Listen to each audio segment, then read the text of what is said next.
Entertain a motion to adjourn. Motion by Josh, second by Chad. All in favor, raise your hand. Motion passes.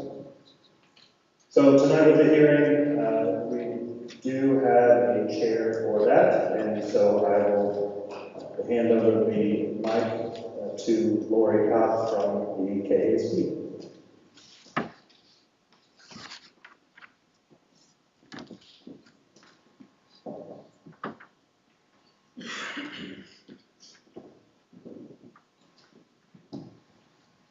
Good evening and welcome. My name is Lori Cope. I'm an attorney with the Kansas Association of School Boards, and I will be acting as the chair for this public hearing. I would like to take a moment and introduce the Board of Education, Board President Brad Schermeyer, Board Vice President Tamara Doty, Dalton Worth, Roger Robinson, Chad Rogers, Allison Cook, and Joshua Hurley. Also with us this evening is Superintendent Bill Lowry. The purpose of this meeting is for the Board of Education to hear the rationale behind the proposed closure of the Wilson Attendance Center, grades 7 through 12, and any testimony as to the advisability of the proposed closing.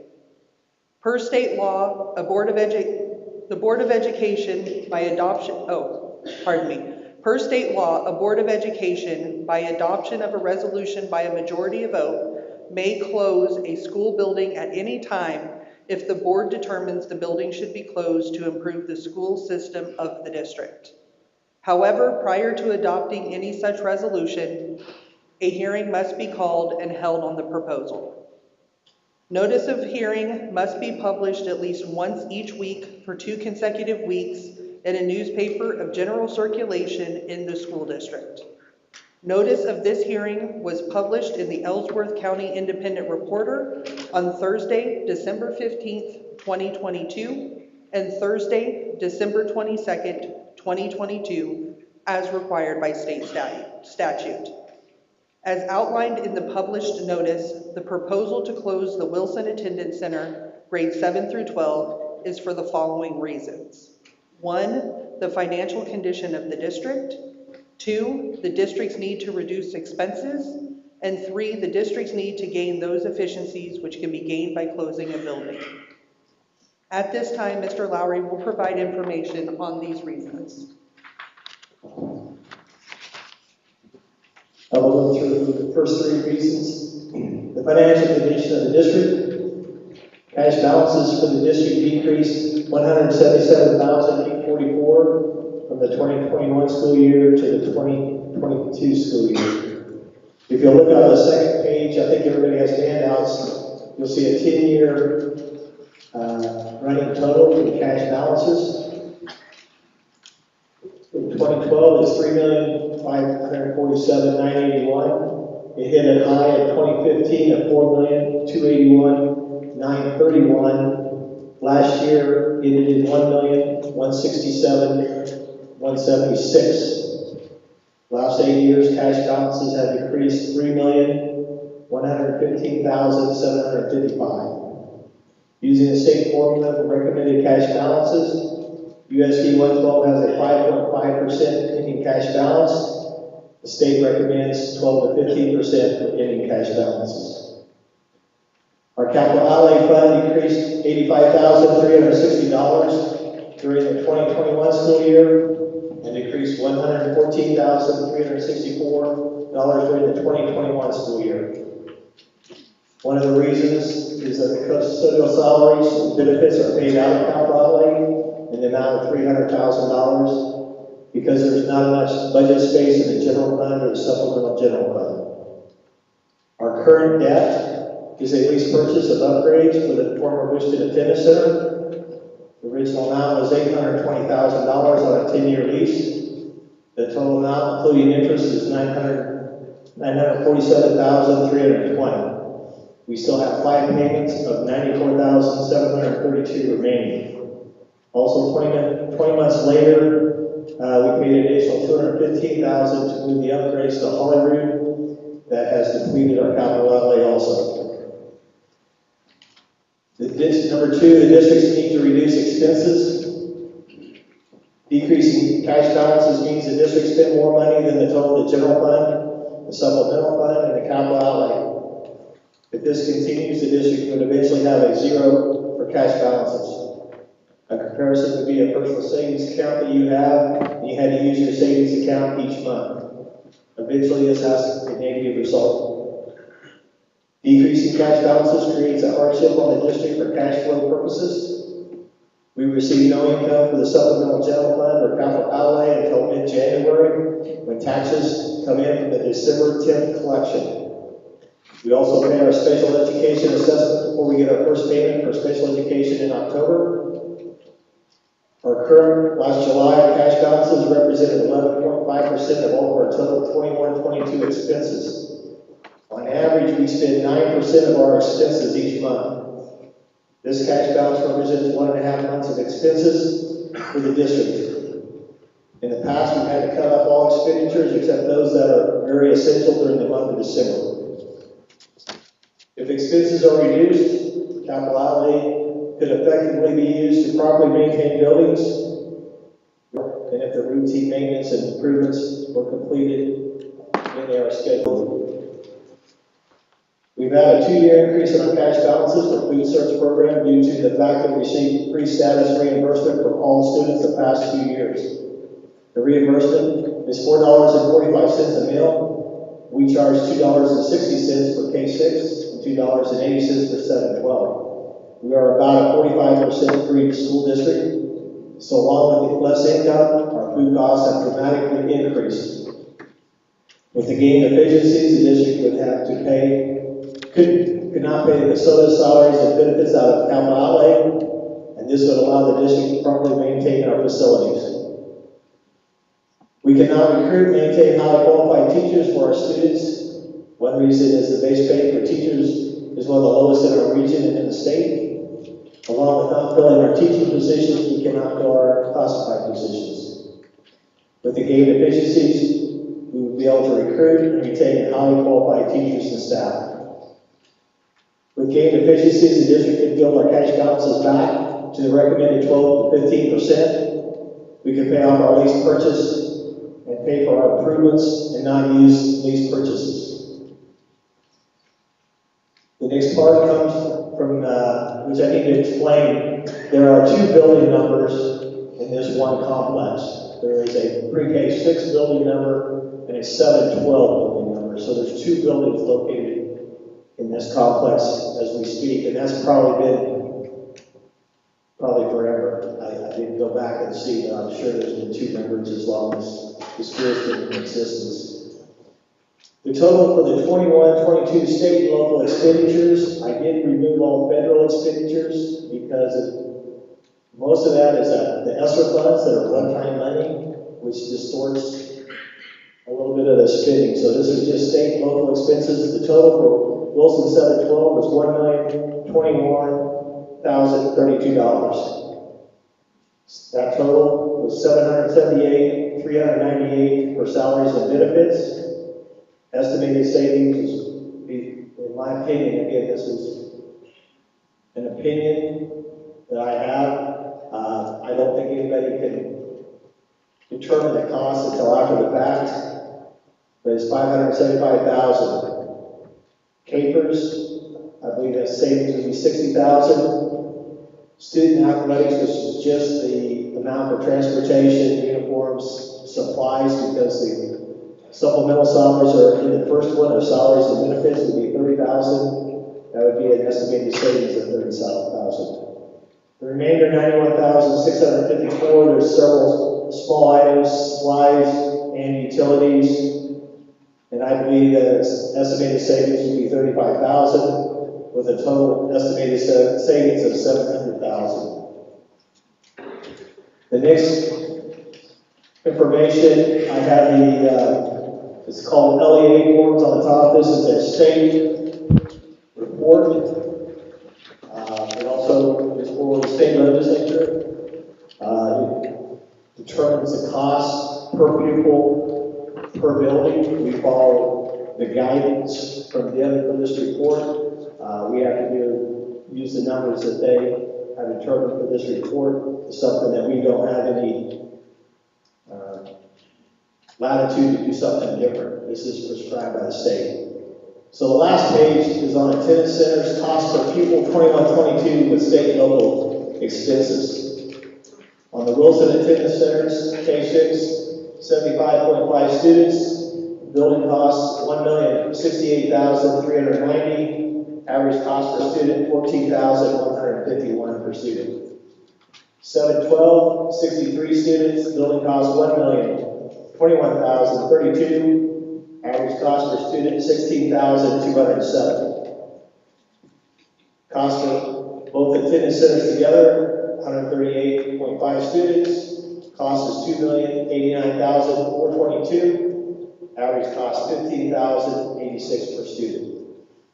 Central Plains Attendance Center, pre-K 6, 190.7 students, building cost $1,612,572, average cost per student $8,456 per student.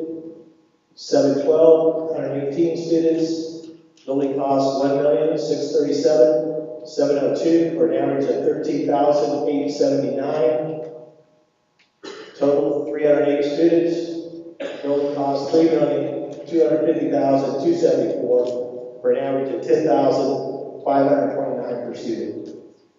Taking both attendance centers and putting them together, we have pre-K, 266.2 students, building cost $2,689,62 with an average of $10,071 per student. 712, 181, building cost $2,658,734 with a $14,689 per student. We have a total of 447.2 students with a cost of $5,339,696. Our district average is $11,940. High school will always be higher than elementaries, just because of activities and athletics, just so you know. That's standard. It's going to be that way. State aid is $4,846 per student. USD 112 average is one weighted student per student. So we get to count 2 students per student at USD 112, which would give another 4,846 for a total state aid per student would be 9,692. Our supplemental general fund, capital outlay, and federal funds makes up the difference in these costs. And again, we did lower our cash balances to $177,844 last year. Our September 2022, which is this past September, unaudited enrollment, which means the state audits our enrollment to finalize our budgets. So this is unaudited, is what we have at this point. Wilson pre-K, 87, up 11.5. Wilson, 7 through 12, 73, up 10. Central Plains pre-K 6, 203, up 13. Central Plains 712, 140, up 22. The preschools, I believe, we added a 3-year-old preschool program, which we get funding for some of those. They are a half-time student, that's how they're funded, if they qualify for at-risk. And I think that contributed to some of our elementary going up. And that is all the information I have. Thank you, Mr. Lowry. Now, if any member of the public would like to address the board regarding the closure of the Wilson Attendance Center, grades 7 through 12, they may do so in the following manner. Upon your name being called, please approach the podium and state your name and address for the record.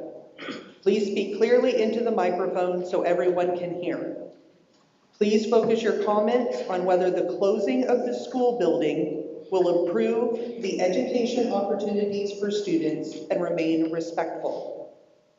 If you fail to abide by these guidelines, your turn will be ended.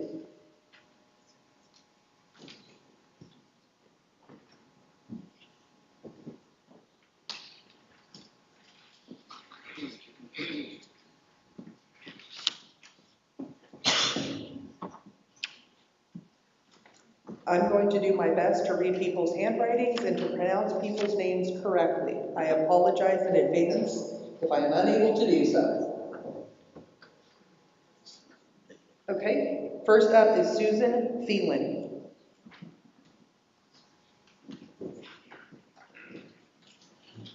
I have to tell you that you guys are a lot more intimidating than fourth grade was.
Yeah, that was me. I should have known.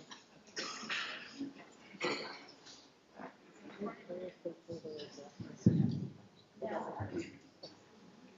you really are intimidating than a fourth grade class. My name is Susan Thielen, and I live at 19939 Humble Road, Thorn. I live on a farm north of Thorn and have had the privilege of working in education for over 40 years. During this time, there have been lots of changes in the school environment, and I would like to share some history with you. Dorrance was originally a part of USD 407, Russell School District.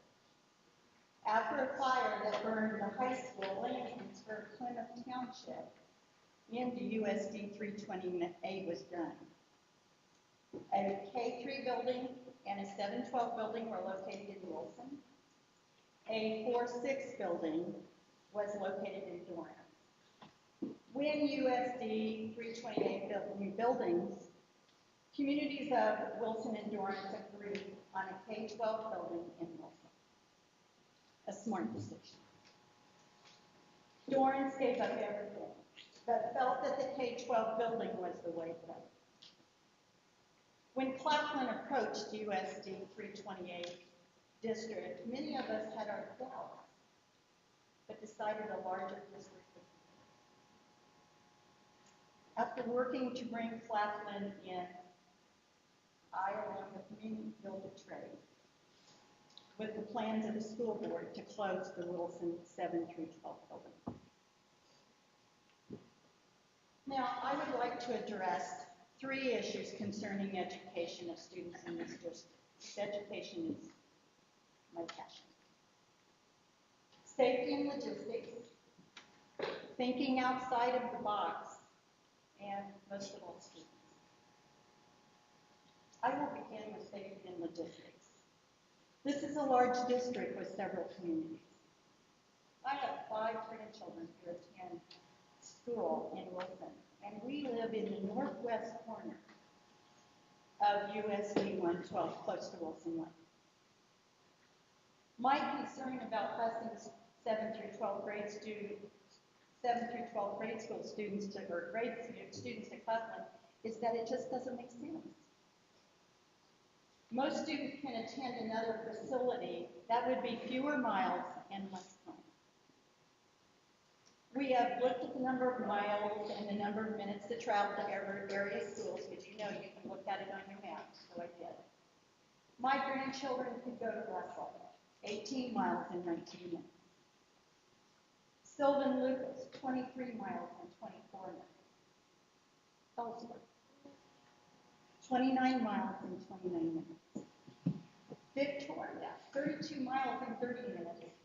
Case, 41 miles in 36 minutes. Central Plains, 33 miles in 39 minutes. My granddaughter made a comment to me, Grandma, that will be like an away game every time time capacity. We have 5 other schools that they could attend in less time and better roads. Safety of our students is an issue. I know the staff at Central Plains is very qualified. That is not an issue. Safety and time do make sense. Another concern, our students are required to get themselves to the bus stop in Durham or the school in Wilson.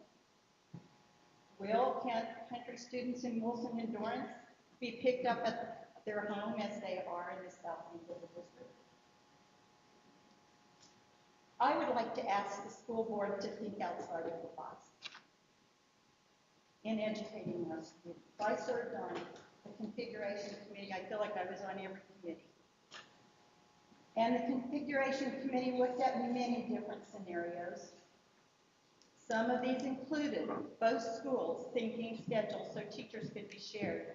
Putting 4 or 5 students on the road teachers on the road makes way more sense than putting 80 students on the road. Many school districts have gone to a 4-day school week. This appears to save 25 school districts some money. Technology allows education to be creative. I taught during COVID. I know what we can do, what technology can offer us. Have we looked into everything technology offers education before we just close the building? Change is opportunity. I hope we are not missing something. And finally, and most important, are our students. We have these students on a roller coaster. Many of them have questions about Dan, your time is up. to their school and feel like no one's talking to them. So 14, 15, and 16-year-old students are under enough pressure. I hope each of you are making decisions based on facts, yes, but also what is the best for education of our students. The well-being. Ma'am, your time has expired.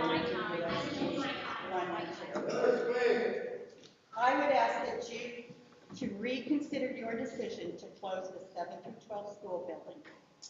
Our motto, every student, every chance, every day, food for thought.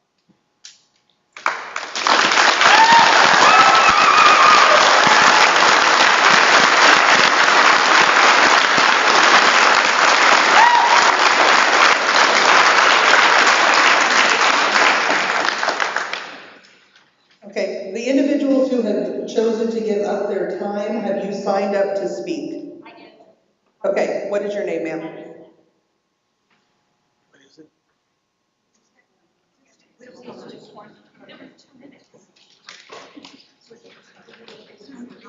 30 seconds.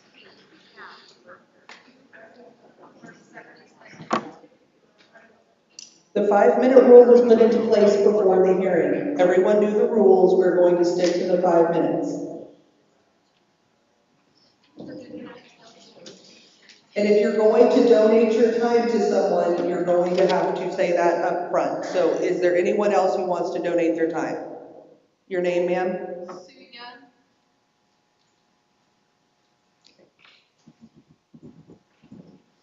Anyone else?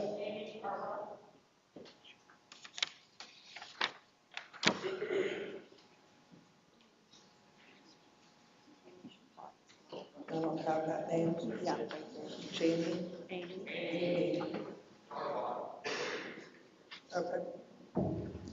Yeah, I wrote it. We got those from the attorney. Okay, so I have Amy and Darcy yielding time.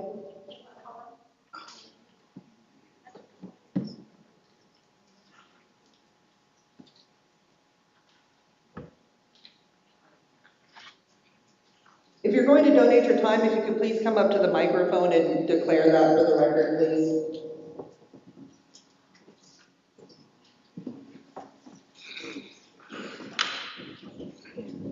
Kenny Beneda. Donate my time to Troy Waymaster. Okay. Amy Charvat to Sarah DeLavel. Okay, well, Collins to whoever needs that. Darcy Bocox, whoever needs it. Sue Young, anybody that needs it. Corey DeLawful, anybody that needs it.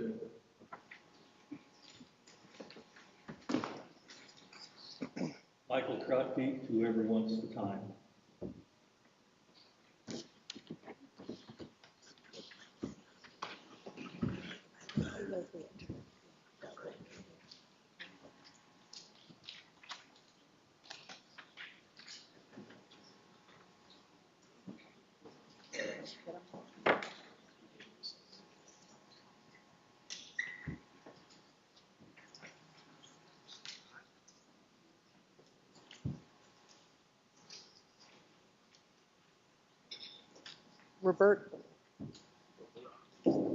Roberta Meyer.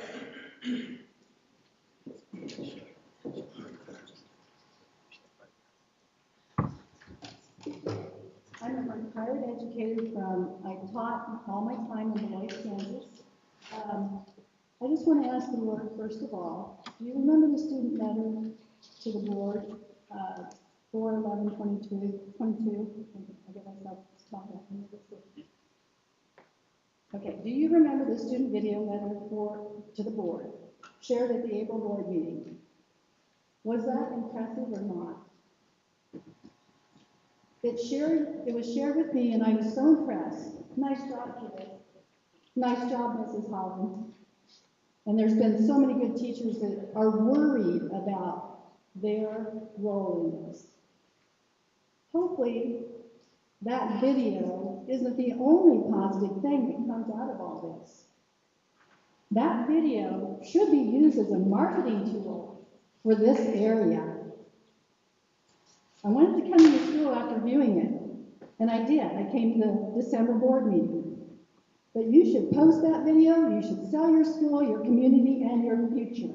You have so much to be proud of in these small communities. It is so short-sighted to think that closing would make you stronger, unless you're afraid of closing yourself. That won't last long. Collaboration between North and South is what we all desire. Are you really capitalizing on working together? Or is it who's the last man standing? That's important in wrestling. But I challenge you to look up the CASHA classifications online. We are the smallest school, 1A. Can you afford to be smaller? But that doesn't mean, I always told my kids in school, we had short kids, I taught fourth grade for a while, short kids, and I'd say, you are small and mighty. I had tall kids, and I'd say, well, you can be large and in charge, but respect other people's needs. Be polite.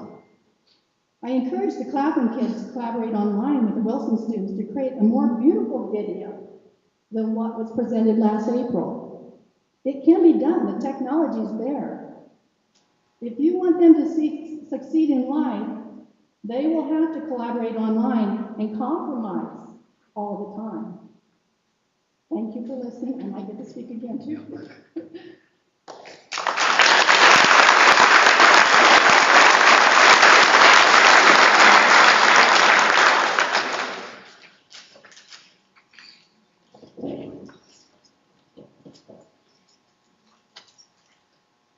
Okay, Sarah, you're next on the list, and you've given your time. Is that correct? Okay. Oh, Amy. Okay.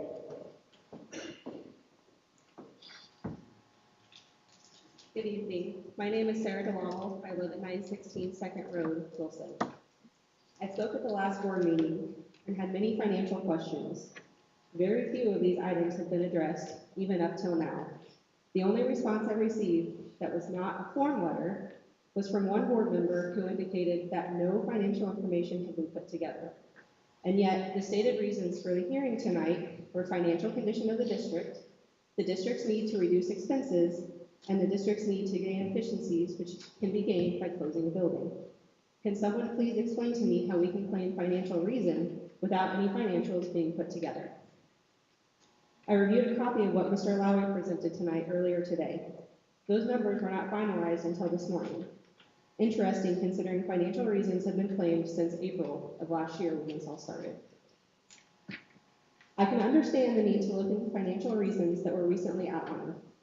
What I cannot understand is why the only option we're looking into to fix these issues is closing Wilson High School. These are district-wide problems. What is the root of the problem? When Bushton was closed, there were several scenarios on the table. There was around 6 months of information gathering, and there was even an unbiased outside party who looked over the financials and put together a presentation. Why is this being railroaded through? Are there other options, and what are the cost savings? There was $700,000 of estimated savings by closing Wilson High School in Mr. Lowry's report. However, there is nothing mentioned about reduced revenues.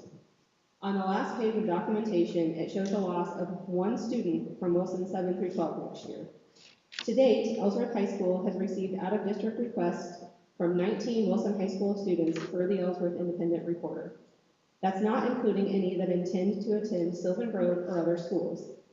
We can go back and forth about what we think will happen, but I think we can all agree that there will be a loss of more than just 1 student. So what about decreased revenues? How much student loss can the district withstand before these saved expenses are less than lost revenue?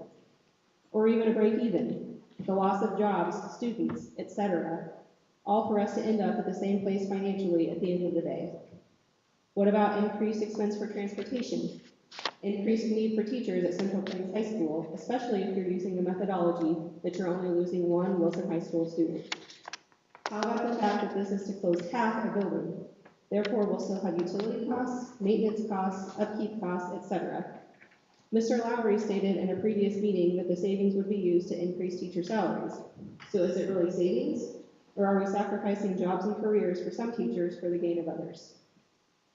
I reran some scenarios based on the updated cost per pupil numbers that Mr. Lowry distributed in the packet of information. I have a copy of each of you today that Amy is going to help me distribute.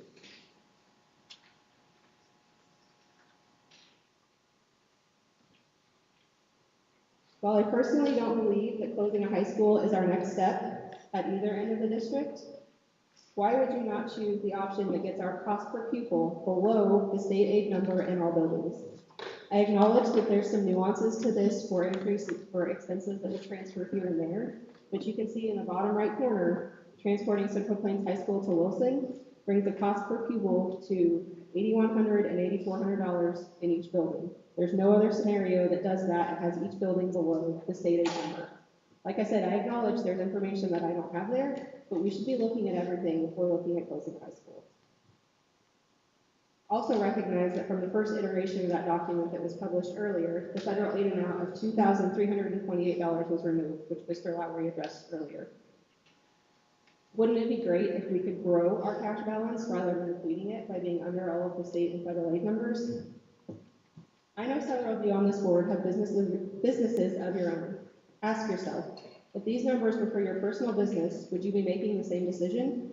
This district is a business and needs to be run as such. I highly doubt you'd be comfortable making any decisions with the current lack of information. I sure would not for my own business. This is a longevity concern for the entire district as a whole. Does anyone want to be back sitting at this table in a year, in 2 years, 5 years? It is your duty as a board member and elected representatives to do all due diligence to make a long-term decision. I truly believe that we can be better together, but we need to investigate more than one option to save expenses. I see the need to look at these things, but more than one avenue should be considered. Thank you for your time.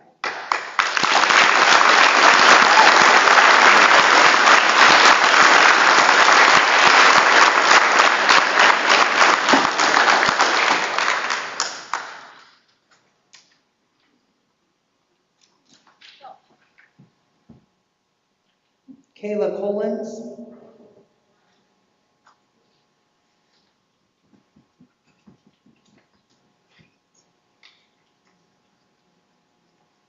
And Amy, you yielded your time? Okay. Darcy Bopat, yield. Michelle Brokes? Brokies? Sorry. Brokish. Brokish?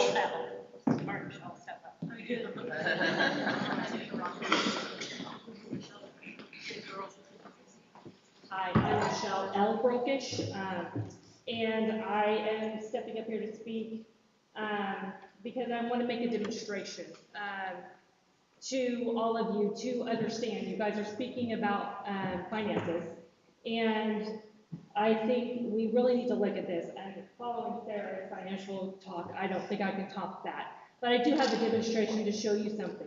At one of the board meetings, Mr. Lowry said that closing the Wilson 7 through 12 building would save the district $600,000. So that would last for maybe 2 years, because I can guarantee you a minimum of 50 kids from the school will not go south. And at $12,000 per head, that's $600,000. So in 2 years, you'll be actually back to break even and not ahead anywhere. So I would like all of the junior high and high school students in the crowd to stand up, please. Okay? All right. And if you have a student that is not here, that is in junior high or high school, or will be in junior high or high school next year, please stand up in their place. Okay, so this is roughly a number of people in our school. My demonstration is going to be this.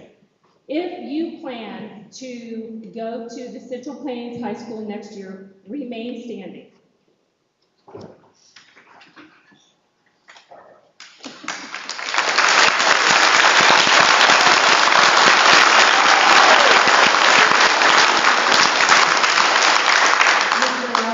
Will not get all of the students you think you're getting.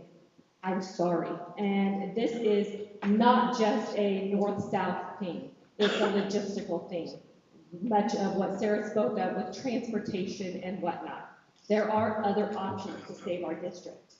And if you do close this attendance center, you are going to be signing the death warrant of this district, because you will be losing all of those students and all of the ones coming up, because they will not go south, because it just is not logistically feasible for our families. We need to find other options for this district.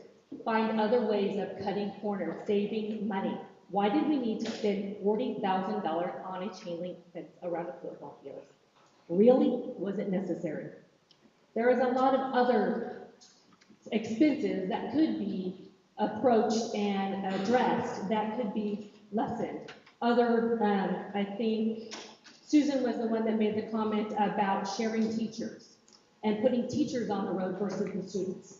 Makes a lot of sense to me. But I heard last spring many teachers from the Central Plains School refusing to come up to Wilson to teach. Again, another cost savings would be the district office. We have an office here in the Wilson School open. We could easily have put that district office there. But again, our secretary refused to come up here and was going to quit, and our superintendent would not give up her. So these are just some things and places where we can save money. We're still spending, what was it, $800,000 on a building we don't even own anymore on leases. Does that make sense? What can we do to save money? We have to rent buildings to have practices for our sports teams on the south end. And we have to pay the utilities on those buildings. These are areas where we can try and come up with ways of saving money. So anyway, please just look at those numbers a little bit more in depth. I think there are other options than closing a building. I would like to thank you all for your time, Mr. Lowry. Thank you for the numbers you put together. I would really like to know where the expenses came from. What made up those numbers that you put in here saying, well, this is K6 expenses, building costs, $1,068,390 for the Wilson School. What went into those numbers? And I don't care what a cost per student is. I want to know how much money we're bringing in and how much money we are spending. And if the bottom number is a positive number, there's no reason to close this school. That means that the expenses and problems are somewhere else than in this school building. So I would really like to see those numbers if they could be presented to us, all of them, in detail. And I would like to see those same numbers for the south end, please. Thank you, everyone. Have a lovely evening.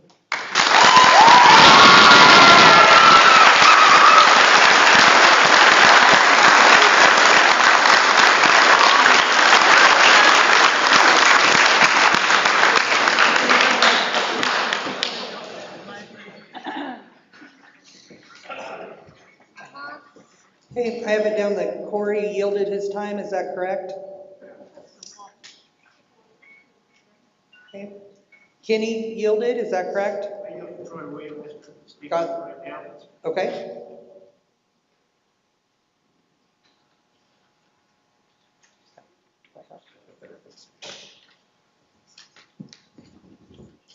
All right, Troy wants to speak next, go for it.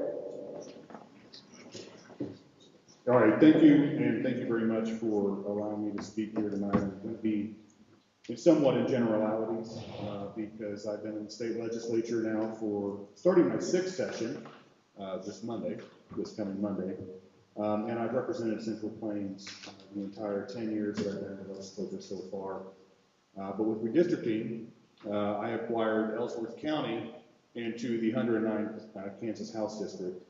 And so this is somewhat important to me because I spent a lot of time in the community of Wilson. Most recently, I just helped secure a grant with the Department of Commerce for the Czech Opera House, which was actually administered and announced earlier this month. But the entire tenure that I've been in the legislature, one thing has always been extremely important to me, and that has been rural economic development. And obviously, I represent a very rural part of the state. I have to combat some of the ideology with the legislators that are from Johnson County and from Sedgwick County who don't understand the rural way of life. And the rural way of life is basically based on the anchors that are in our communities. And one of those anchors is education. And you take that anchor away, and it makes economic development extremely difficult in a small rural community. And I will speak from example. I've watched 2 consolidations and closures. One town I actually lived in, where they closed the school. And right now, there is hardly any economic development activity going on in that community. They're trying to generate tourism, but without that anchor there, it makes it nearly impossible. The other community, I think it was kind of mentioned by the previous speaker, that the anticipation was that the students would be attending the school district in which they were enveloped in, and they closed the school hoping that those students would go there, but that wasn't the case. They were actually in the middle between 2 communities, and actually the majority of those students decided to go to another community and not the school district that actually closed the school. Now, I understand your position. My wife serves as a board member on USD 407.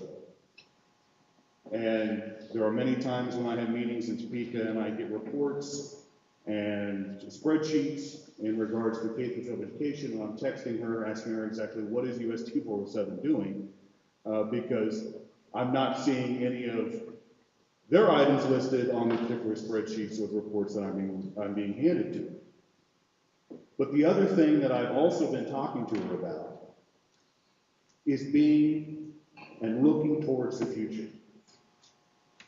Being fourth-minded. Right now, we have a lot of smaller communities who are looking at different avenues and ways and pathways of trying to maintain their schools. For example, I could look at the northern part of Russell, southern part of Osborne, and also Lincoln counties. All 3 counties are in my district. But at some point, they're going to have to look at some different idea or paradigm and looking towards the future. I know we get caught up in the moment of what's happening in the present. and what the numbers are right now. But you also need to look at the future and look forward. I totally agree with the previous speaker, and I think it was evident by the presentation of the students that may not attend Central Plains. They probably won't, which means after 2 years, this school district is going to be losing more money. I don't want to see this school closed. I don't want to see the high school closed in Wilson. I would hope that you would look forward and not look at the moment, but look towards the future. Now, there has been the talk about finances, and I will pull out one of the spreadsheets that was handed to me because I serve as the vice chair of the Legislative Budget Committee. And this is the Safe and Secure Schools grant for fiscal year 2022 and 2023.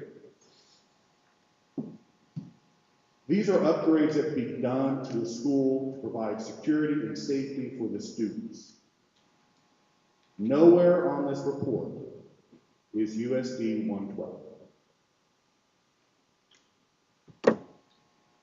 So when you talk about the finances, but this is $5 million that has been allocated by the Kansas State Legislature for the last 5 years.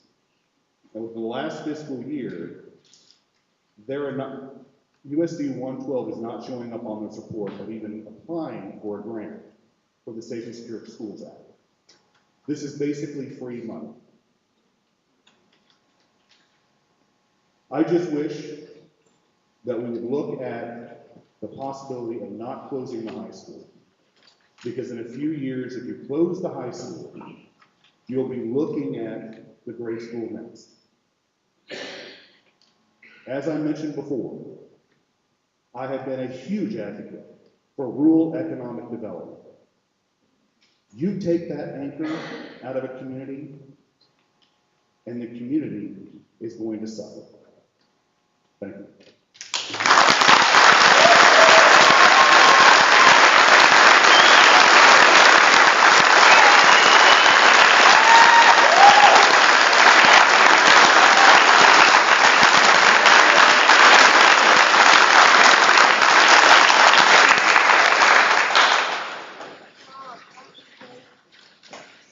Okay, Michael, I had you down next. Did you yield your time? Is that correct?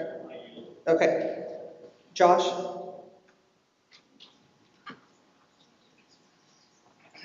Good evening.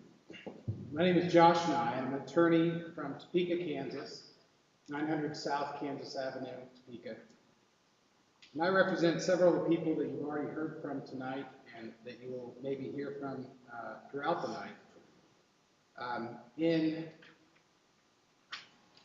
the challenge of this proposed board action to close the Wilson Schools Attendance Center, I appreciate the information that was provided by this last week pursuant to our Open Records Act request by Ms. Nye, the board clerk, and school staff that provided much of the information that we had requested. Obviously, as you know, some of that we're still looking for, and we think is material to the consideration not only of this board, but the public.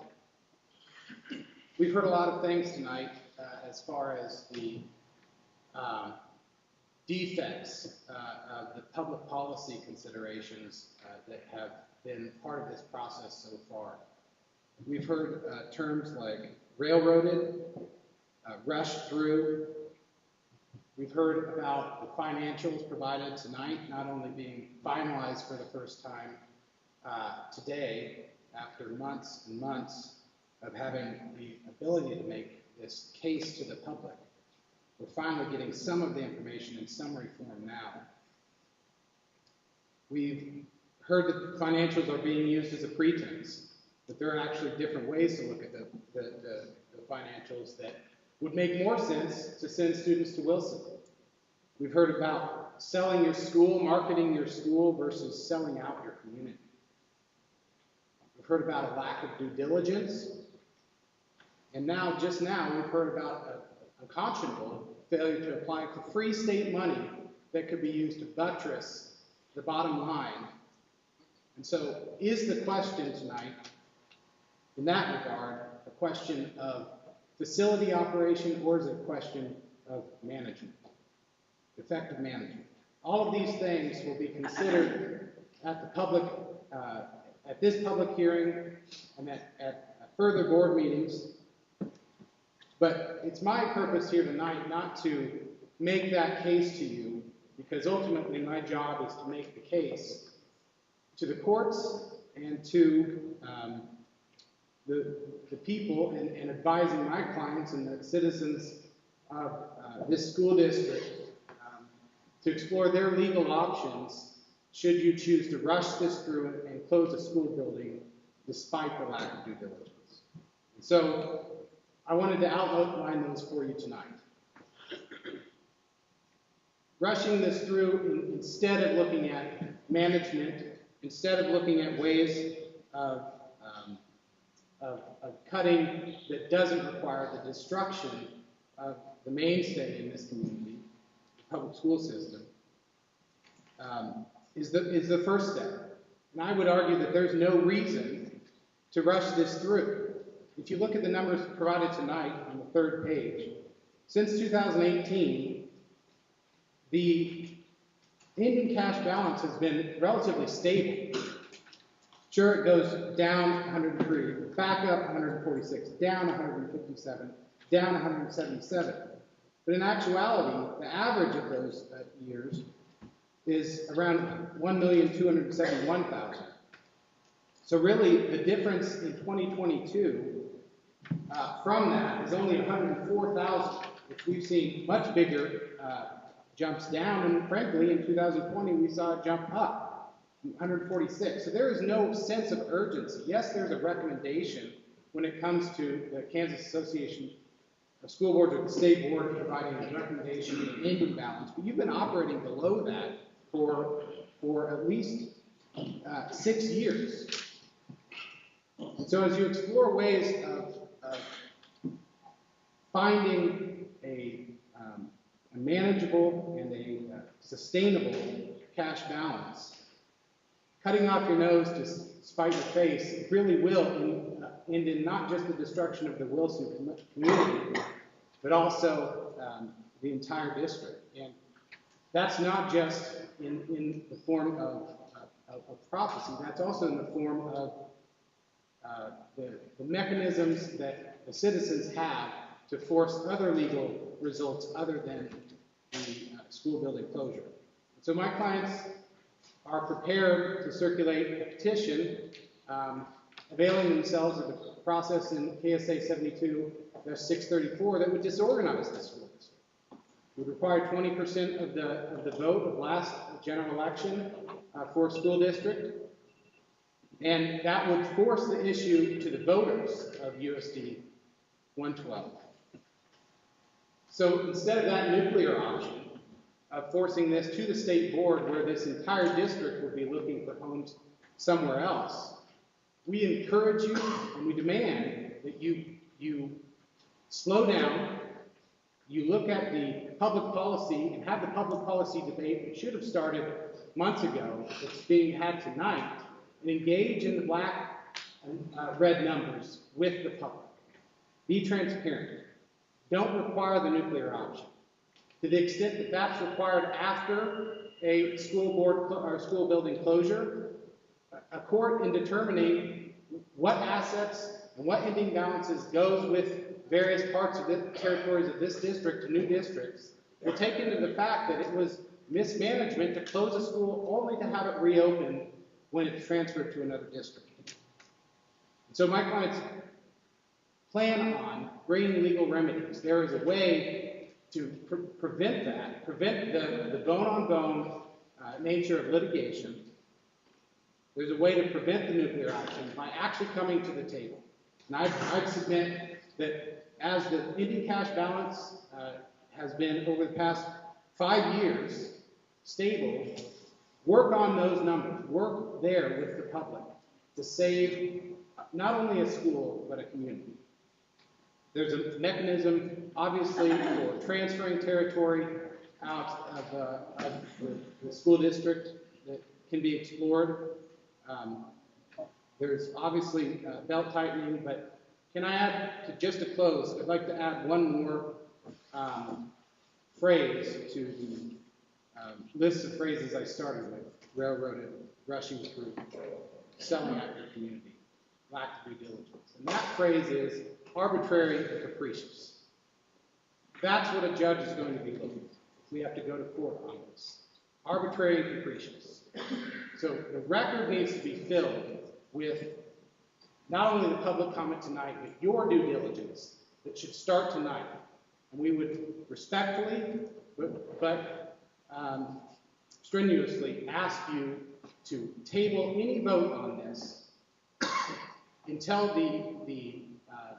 either the financials can be explored with the public policy considerations tonight that cannot be considered within a week, or until the results of, if the board is set on closing a school at some point in the future, until the results of an election that would disorganize this school district in order for another school that may be able to manage the school buildings better could keep Wilson School Building open. Thank you.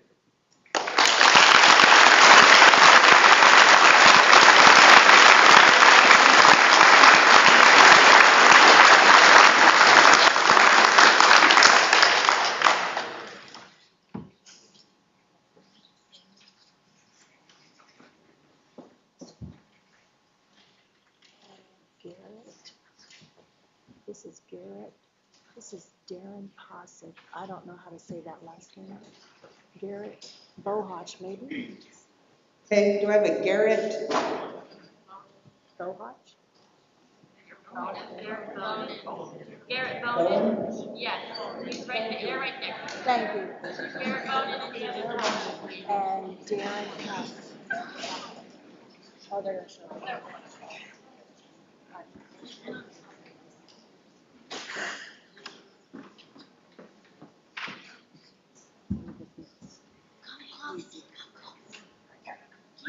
Bring it closer. Keep coming.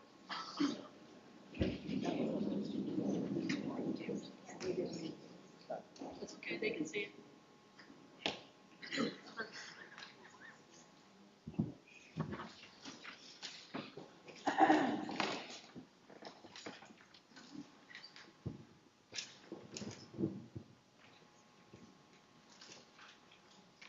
Hello, I'm Garrett Bowden. And I am Devin Posher.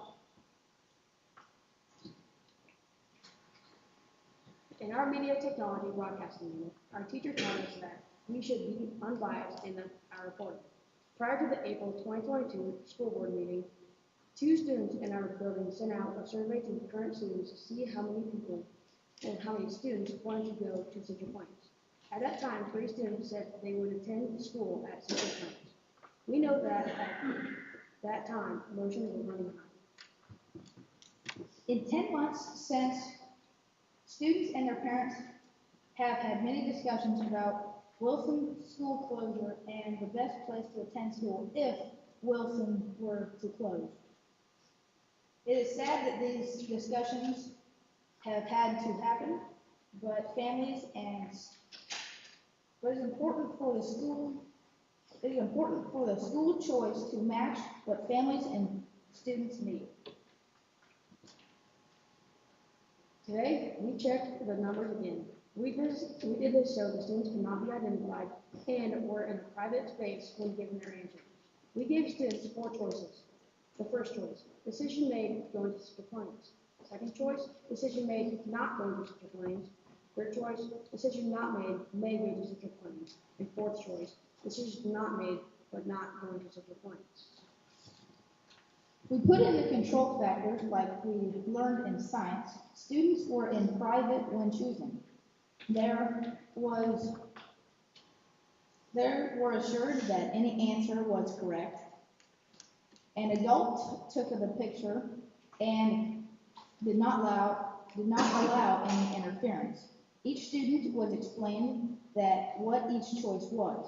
Also, it was assured that each student had in fact had a discussion with their parents. We kept the score as they went. And now let me show you.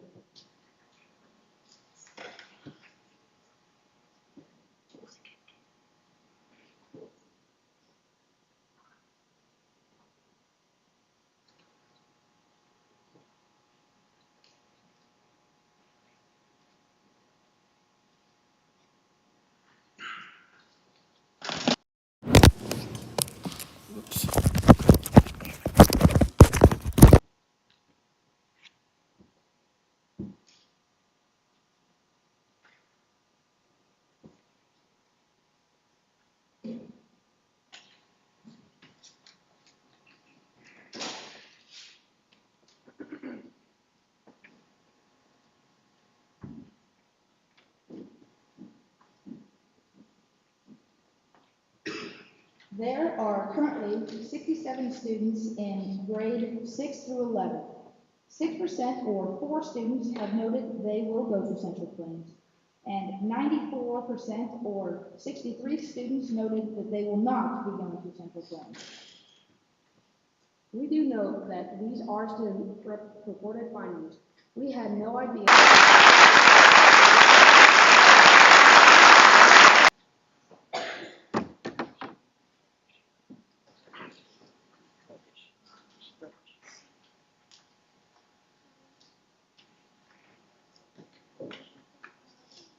Okay, next is Michelle A. Brookish.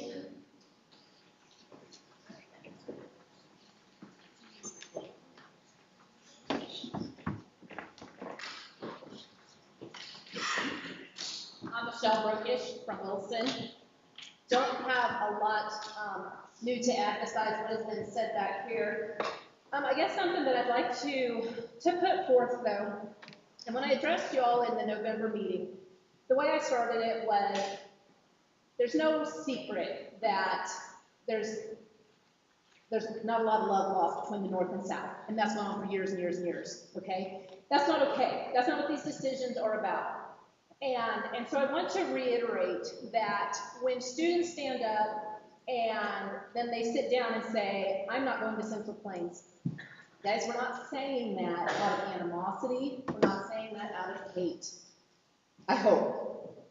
It goes back to what Susan said. It goes back to what Smother said. There's a simple logistical reality in this district.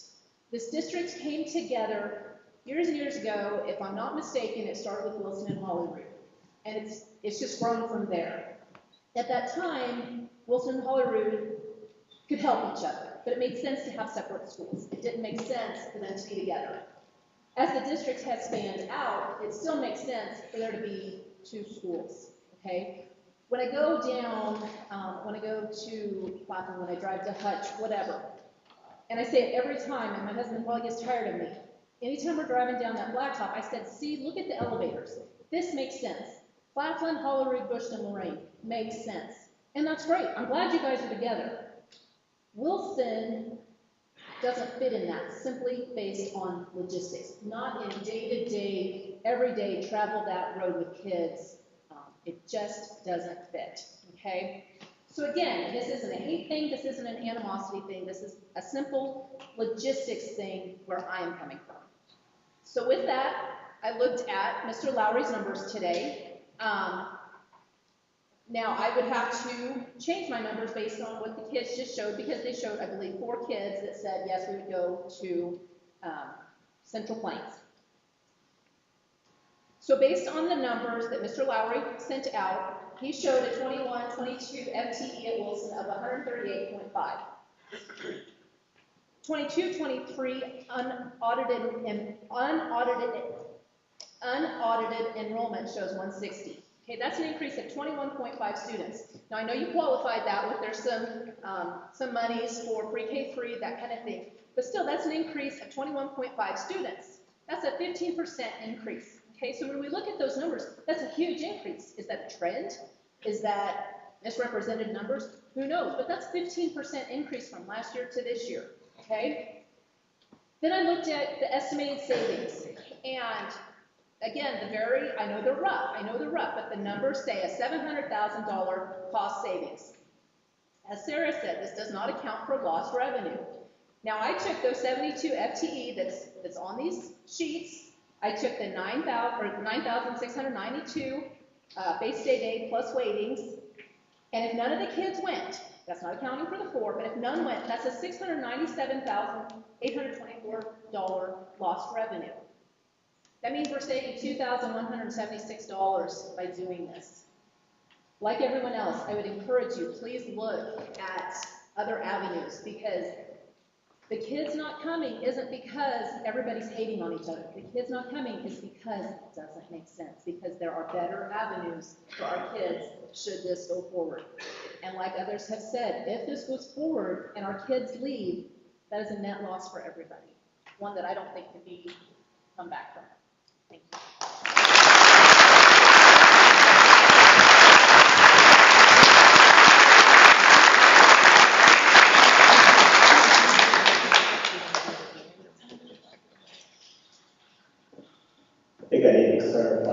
projected the enrollments for 23-24, nothing changes. Nothing's changed, so those numbers. I looked at 2021 or 21-22 to 22-23. The 23-24 projection for next year, those projected on this, if nothing changes, that's what we think would be in the budgets. Okay, next we have Serenity.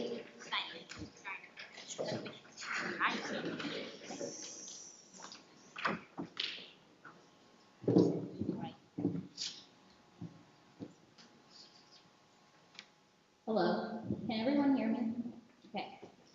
Okay. My name is Serenity, and I'm a proud Wilson High School student.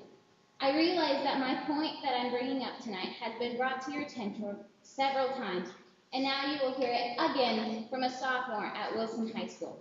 You talk about saving money by closing down Wilson High School, and yet you'd lose so much more by all the kids leaving the district. Our community has addressed all the problems and concerns, and yet you give us zero answers.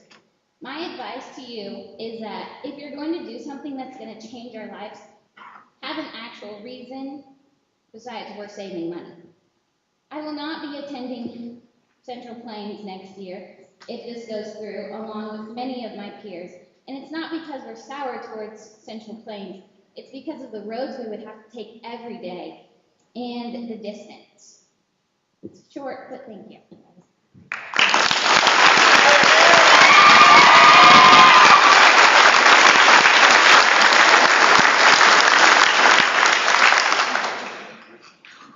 Leland Francis.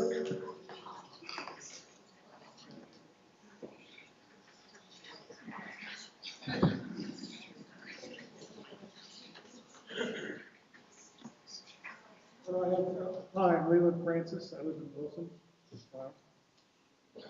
As you know, as Susan said, they closed down the Dorrance grade school and the Wilson school to move to this school. This is actually two schools. If you look at the commons area, the high school side doesn't have any windows in the doors, and it's a solid wall up there because it's a firewall. It was a money-saving technique to avoid building. I happen to build the overhead sprinklers. So that's why there's two schools. I was the last principal at Dorrance and the last principal at Wilson Elementary at the end of Main Street. I told Mr. Pitt at that time that we were building the school in the wrong place. Instead of building it here, it should have been built where the old grade school is. Well, that grade school was open, folks. Wilson City was full of vehicles twice a day. We suffered a great economic loss by moving the school down here. We really did. Now, I look out and I see you guys. I'm not going to get the applause of the others got because what I have to say probably isn't going to be as well received. If you feel we must close this school, I would suggest that you leave Lakeside Learning Center open and allow our kids to attend Lakeside Learning Center here at the school. You could have this cost savings. It would probably take 2 teachers and a handful of aides. Parents, you could form your own homeschool association, have your own sports, do everything you want to do. It would probably work out well. I know Weston, I know Heartland Christian School, and I know a few other schools have joined the Kansas Association of Approved Schools. They have their own state tournaments. So if sports is your issue, there it is. We can do it. But I really would like to see you reconsider the idea of closing a school. First of all, you say you're going to save money.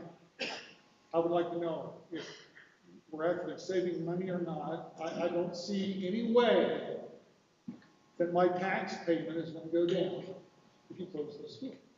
Just don't see it going to happen. So I don't think we're really saving me money. So, and that's basically what it is. I thank you for your time. So be it.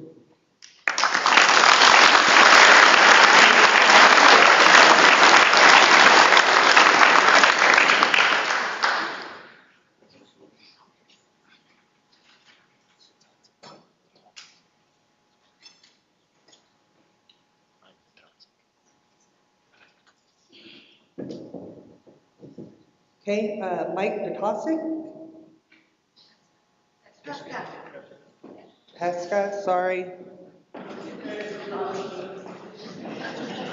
You can call me Lori Cobb if that would make you feel better.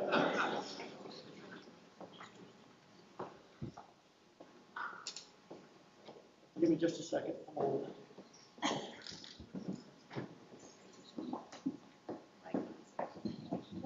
Okay, I'm Mike Pesca, 2320 out of Wilson. I also currently serve as the mayor of Wilson. So I could talk about the economic impact closing of the school will have, but I think you're all aware of that. But I will say that two things. One is Wilson's a very resilient community. So I sincerely believe that even if the decision were to close 7 through 12, we're going to survive and we're going to grow. Also, if you look at the 2022 census and compare it to 2010, there's one community in Elton County, including the county, that grew. There's one community in USD 112 that grew, and that's the city of Wilson. We are a growing community. We will continue to grow. I sincerely believe that. So real quickly, because I don't know how much time I have, but real quickly, having been in a situation similar to the one you all find yourselves in, I understand what you're dealing with. I'm not sure that some of you understand the impact your decision may have on students, teachers, patrons, and communities. I believe this has been demonstrated by the very limited open public discussions before votes were conducted, when considering combining extracurricular activities, transferring students, and ultimately closure of the 7 through 12 at Wilson. I recently spoke with Ms. Cope about tonight's meeting, and she said that tonight was not about closing 712 school, but about fact-finding. While that may be true, I reminded her that on March 21st, 2022, Ms. Doty moved and Mr. Ward seconded that following an unsuccessful transfer, Wilson Junior Senior High School will be closed at the conclusion of 2022-2023. That vote failed 3-4. However, 3 board members voted in favor of closing without any apparent due diligence or fact-finding. Following that meeting, I talked to Ms. Cope, and at least one other patron talked to Mr. Rogers, and we were both told that we were not at the point of closing Wilson School. However, on April 11th, 2022 meeting, Ms. Doty moved to consolidate all the USD 712 students in the Central Plains Junior Senior High School classroom. Mr. Worst again seconded the motion. The motion carried 5-2. To those that voted in favor of the motion, I would like to know what facts you base your decision on.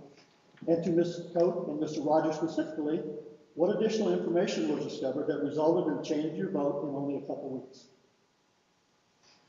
With the demonstrated track record, I really have to question whether this hearing really is about fact-finding and conducting proper due diligence, or just an exercise to try and appease those in attendance or to make yourselves feel better about your previous decisions. After all, we're only here because it was discovered that the board and administration failed to follow the proper process for closing the school. If I was currently sitting on the board, here are some things I would need to know or consider before making a decision as important as this, the one currently before the board. All of these items will require detailed due diligence, not just a quick review. Priorities. It has been said many times by many people that the most important thing is what is best for the students of USD 112. Is closing an attendance center and busing kids 27 miles one way several times a day the best thing for our students? This is the same whether Wilson kids are going to Claflin or Claflin kids are being bused to Wilson. After all, this is supposed to be about what's best for the kids. What are the options to busing kids? Here's what I would want to know. The most obvious is simply maintaining 2 junior senior high schools. While that's easy to say, I fully understand that it may be much harder to implement, and after the proper due diligence completed, this may not be viable. But at this point, I don't believe anyone on this board knows for sure. Other districts have implemented such things as sharing teachers, having teachers travel between attendance centers, block scheduling, and even 4-day school weeks.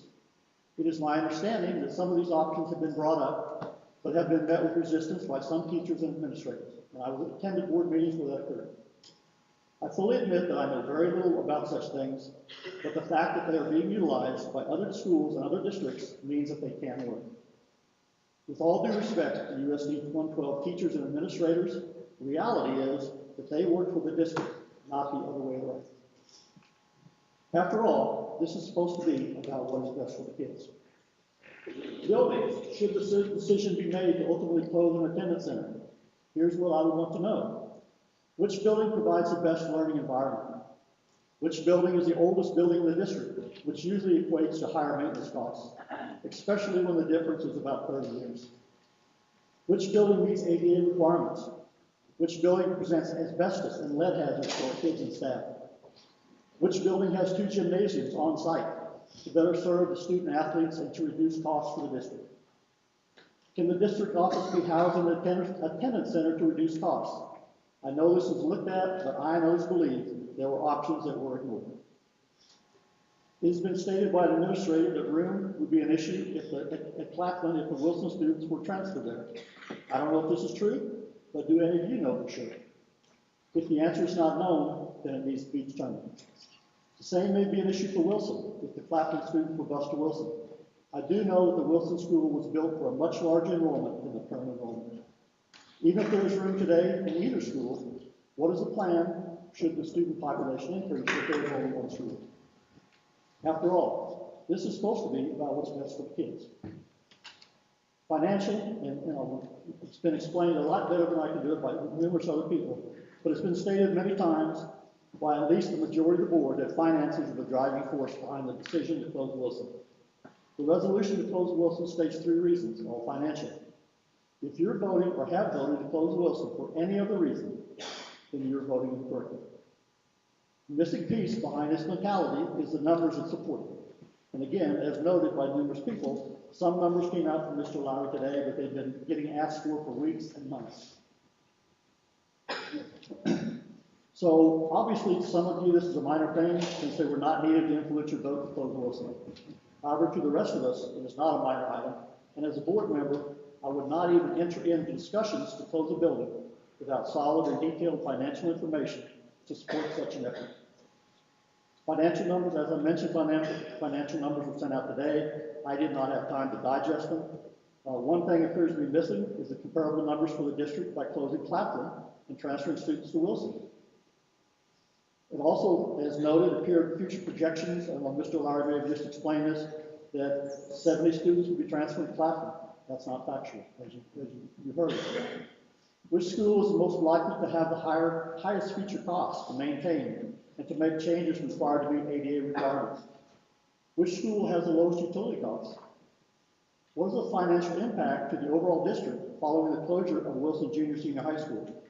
There will obviously be a reduction in overall student population. Surveys have indicated the majority of students will not attend Claflin School. What are the estimated short-term and long-term impacts? I'm sure a reduction in the student population would occur if Claflin students were transferred to Wilson. I don't know what those numbers might be, but I would guess that none of you do either. A group of very dedicated and passionate patrons of the district, led by Dr. Brian Jordan, spent months developing a configuration study that provided guidelines and proposals for moving USD 112 forward into the future. It appears that this study has been largely ignored. At least 5 of you have apparently decided that you know much better what is best for the students of the district than this much larger group of concerned, passionate, and knowledgeable patrons. If that is not the case, then please provide the basis for basically ignoring the configuration study. And it was told to me today that that configuration study used to be on the website, but it's no longer even on the website. So I would ask, what happened to it? Why isn't it on the website? After all of this, this is supposed to be about what's best for the kids. Closing, I apologize if I personally offended any board member or staff member. It was not my intent. However, you need to understand the frustration felt by so many of the people here tonight, and many others that were unable to attend, and it's my understanding by many of the patrons on the south end of the district. watching votes cast and decisions made without providing any supporting information or even a comment prior to voting a certain way really brings into question the motives behind such actions. This is a very emotional issue, and anytime discussions include closing an attendance center, whether it be Wilson or Claflin, it will be hard for people to accept. But if supporting information is presented to support those type of decisions, it at least demonstrates the board has performed the proper due diligence. Are you sure all options have been explored, and can you clearly identify why none of those options are feasible? Wilson board members worked hard on trying to find a new home for the Wilson students. Did the board and administration from the district collectively assist in that effort?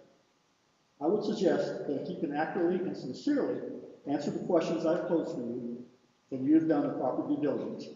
But can you? After all, it's supposed to be about what's best for the kids. This includes not only the Wilson students, but those from Wishton, Hollywood, and Claflin. Thank you.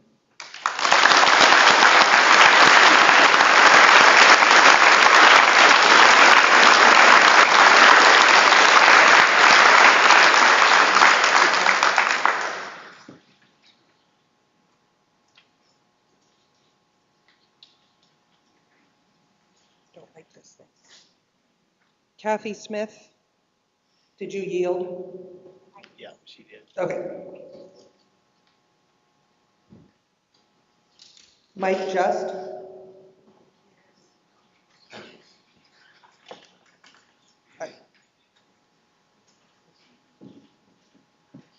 My name is Mike Jess, and I live in Wilson, Kansas. And I don't have a dog in this fight. I have no children in school currently. I've had many in the past. I'm here tonight because I have a feeling of injustice. And it's just a feeling. I had thought several days ago about speaking tonight and decided against it. My wife said, you really don't need to do that. I have a stack of folders about this tall from years past. I have expenses of this school, salaries put together by teachers, information that leads to Wilson having been in the black, and most likely still is. I had people come to me. I'm not a socialite. I don't get out. I hear things third hand. But I heard that Wilson had grown. I thought, no, that can't be true. And then I heard it again. And I had done the research with the U.S. Census Bureau before, years back, and didn't yield much.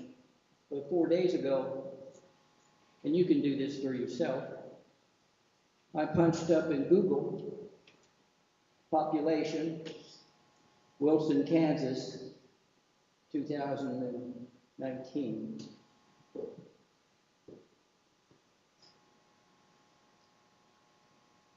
And it was 723. So I did the same thing, population, Wilson, Kansas, 2021. And to my surprise, it comes up 836, validated by the United States Census Bureau. That's 113 people in 2 years. And I thought, where are they? Well, I do know of rental apartments having been refurbished, farmhouses refurbished, and people moved into.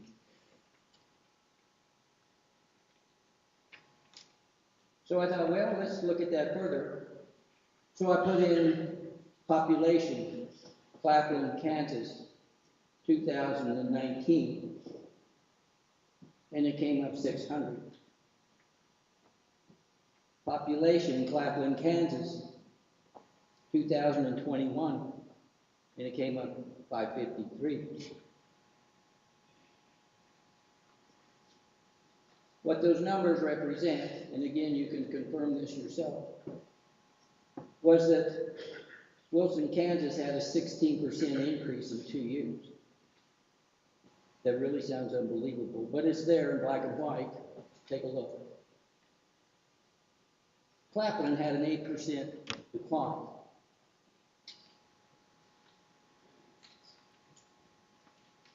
So I contemplated whether to speak, and I could just not fathom how you shut down a school that's in the black with a population that's increasing. It makes absolutely no sense. How could that be? So as population increases, well, let me back up. As population decreases, it becomes our turn, so said, to consolidate. I suggest it's not our turn. I'm here tonight to help keep this district together, not tear it apart. Wilson, Kansas offers a cash cow for this district. Wilson, Kansas is the only community of the district growing. It is through growth that we pull out of this. Not through tearing down somebody else just to hawk off the kids. We don't need that. We need growth. I urge you to consider growth as the option and take a look at these populations. And then the question comes, well, why isn't the enrollment up? Well, I know of 4 children that were going to come to Wilson and decided, the parents did, not to because of the fear of closing. The fear started in a newspaper article in 2018, and it's continued since. My own daughter moved away from Wilson. Part of the reason, because it doesn't have a stable school, because of all the newspaper articles and reprints. So if you're wondering why enrollment's down, might want to look in the mirror. 5 children from Russell wanted to come to Wilson and did not. That represents over $120,000 worth of income per year.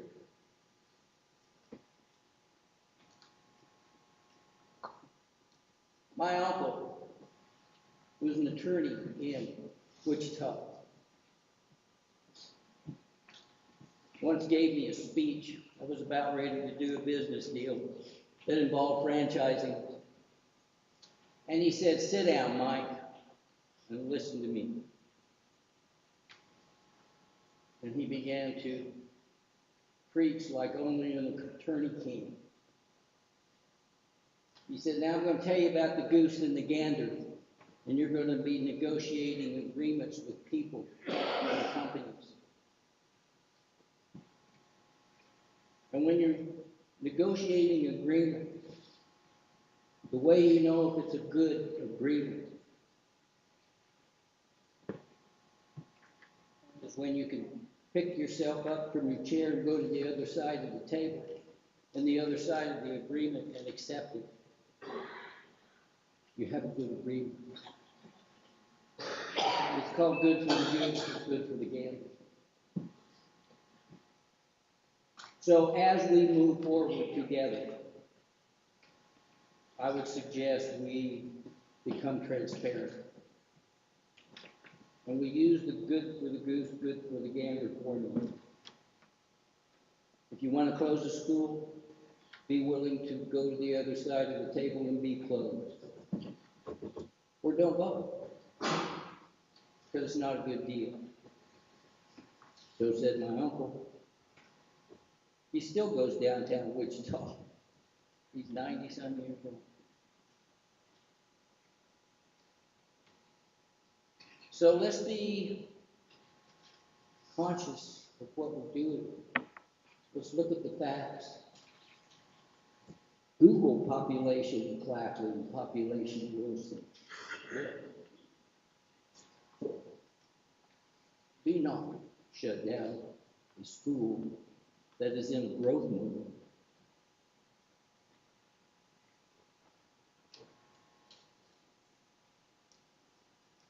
Such a decision would certainly be unreasonable.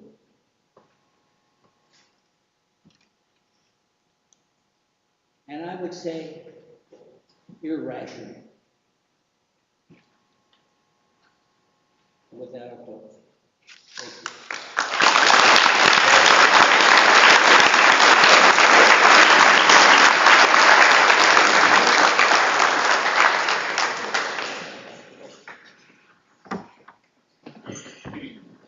Sue Young.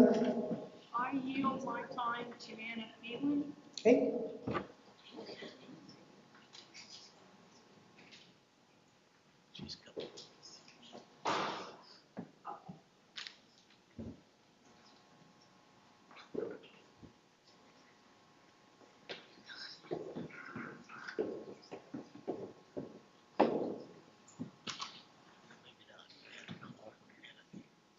Okay. Anna, do you want to speak now? Sure. Great.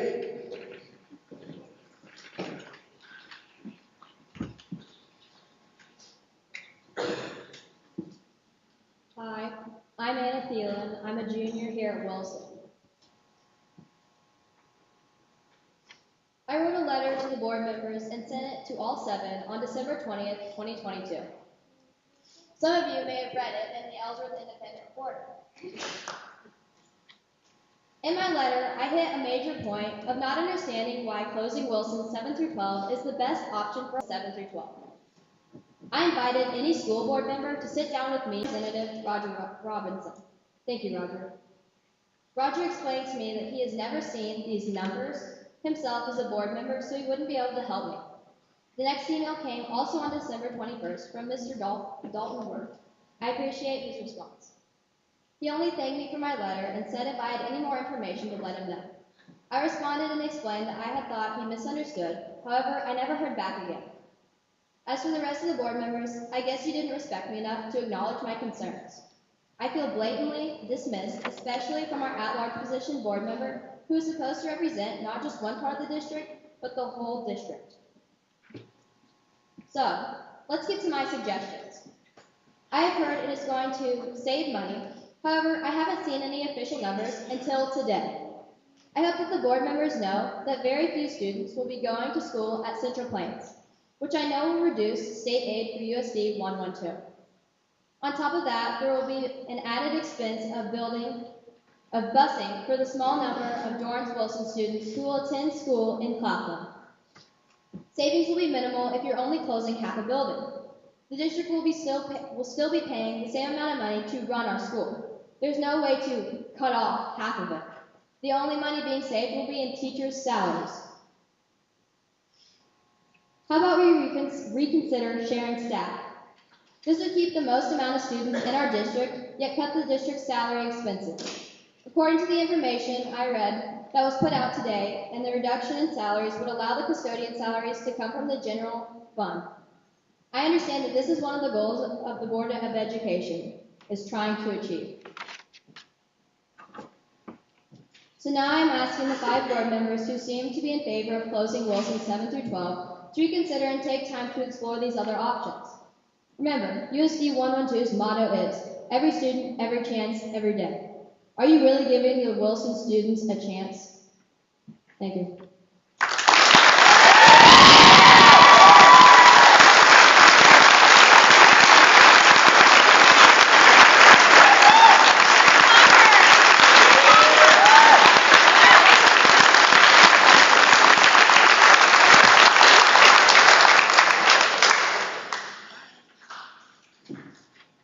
David Criswell.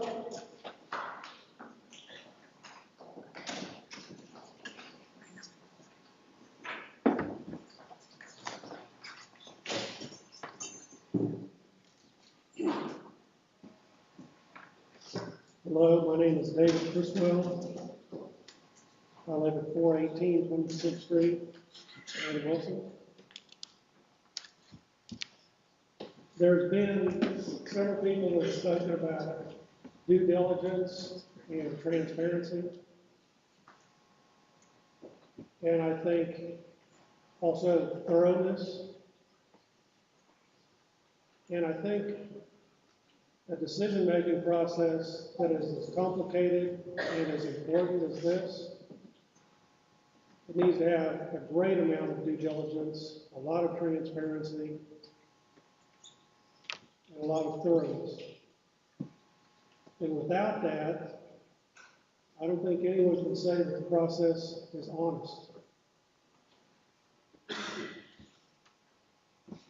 Without honesty, you really don't have democracy. Where there is no honesty, there is no democracy. And this is a democratic process. 4 years ago, when this issue came up, we did a survey here in town, and I got numbers at the time from Superintendent Clark. And even though these numbers are different than what they are now, of course, they're more now as far as the costs and the anticipated savings. But I think you can extrapolate from then to now. And I put together this survey and we handed it out to all of the parents and guardians of students here in Wilson. And they were asked to identify whether or not their students would continue to go to school here or would be agreeable to being best south. I'm not going to go into the exact numbers that I got from Superintendent Clark, but I will just say that based on the state aid per student amount that existed then, which was $8,605, and the costs, the anticipated savings on teacher salaries and benefits and on athletics and extracurricular activities, there was anticipated to be a $397,000 annual savings. But based on the state per student aid, a loss of only 30% of Wilson's K-12 students would erase more than that savings, that anticipated savings. Only 30%, a loss of only 30% would erase all of those savings. And the people that signed this petition, a lot of these students have graduated since then, but they represented 127 students. And we all know that if you close our 7th through 12th, our elementary is going to decline as well. That's just common sense. Because parents that send their kids, their older kids to another school, are going to send their younger kids to that other school also. Maybe not all of them, but a lot of them will. I would just encourage you that unless you have done the due diligence, the transparency, and the democracy that a decision of this magnitude requires, it's not an honest process. And no one in this community is going to accept that. We demand you to be honest. We demand you to be thorough and do the due diligence. Thank you.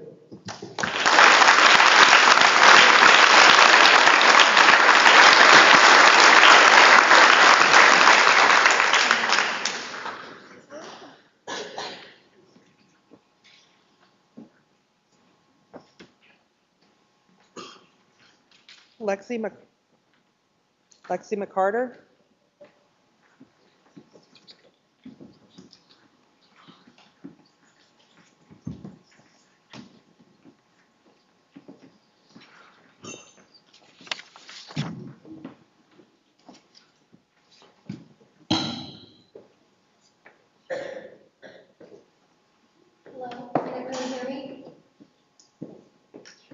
I am Lexi McCarter, 705 24th Street, Wilson, Kansas. I am a sophomore at Wilson High. I grew up in Wilson, Kansas. It has been my home for as long as I've known. When I first found out that our school would possibly close, I bawled my eyes out. It may seem stupid to some people, but I love Wilson. There's so many traditions that are awesome, like the pep rally games and the door decorating. It's simple, but it's lovely. I love homecoming, where we're all able to decorate our trailer. We all have fun singing and dancing on the trailer. It's wonderful. I also love the tradition of the seniors whitewashing their names on the street. Without our school, I'll never be able to become a senior in this town that I loved. I dreamed of that day, but now it might not happen. Everyone's a family. I grew up with everyone here. I know every road, every alleyway, every business because it's home. And it would not be the same without the school. All of us here love this place, but if you close it down, it will destroy this town, destroy our homes. If the school closes, then everything else will follow. The business will lose income, possibly even close. We have a community to help. Our community will crumble if they close the school. You're not only affecting the students of Wilson, but also the businesses. Businesses that have been here even before the school. Yet the community always comes together. The community has so much school spirit. When it comes to sports, our community shows up, like at this event right now.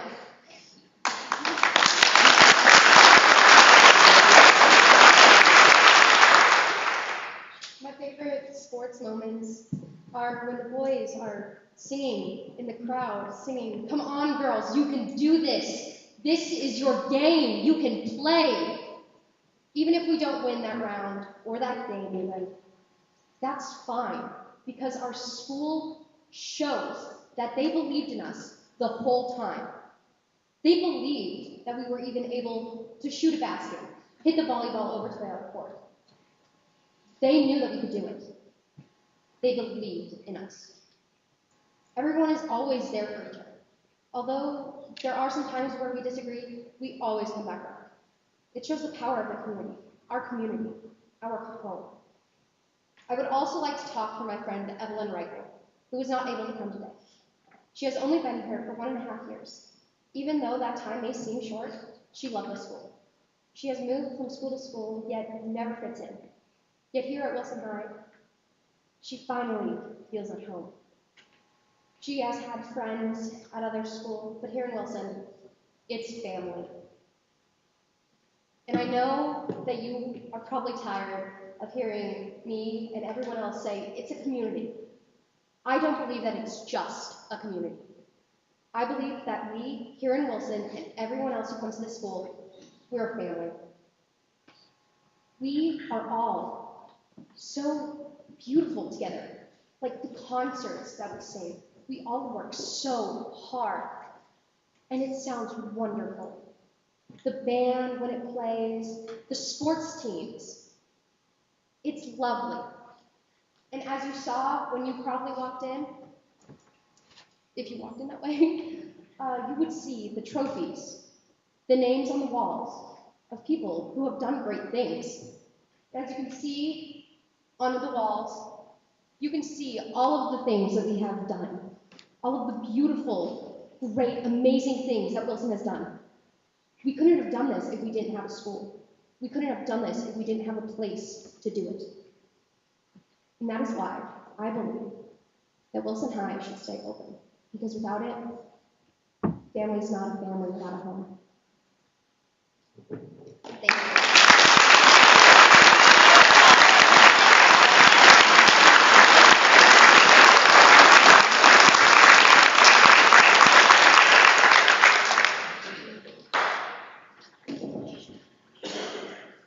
I have Lane, Cody, Caleb, and Colton.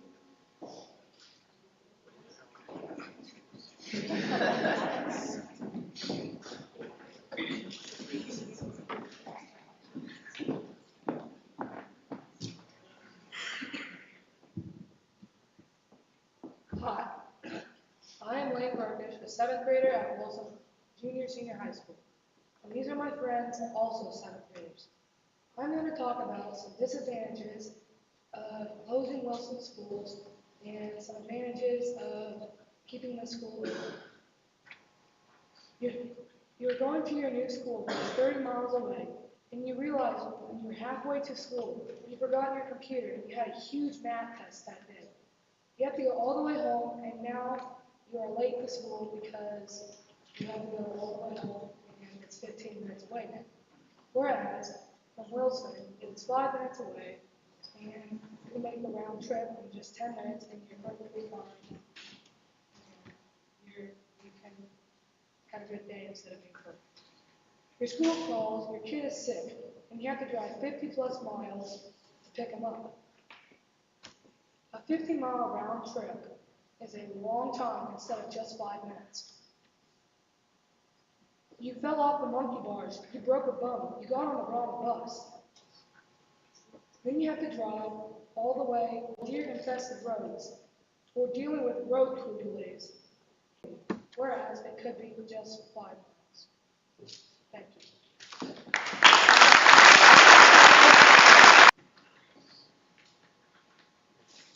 I can't read this name. My daughter's supposed to have done it today at school, but she didn't. Okay. Is that offer here? Any- You can't read it right. I could be wrong. It may not be that if somebody. Looks like Kepka. Kepka? Kepka is the last name.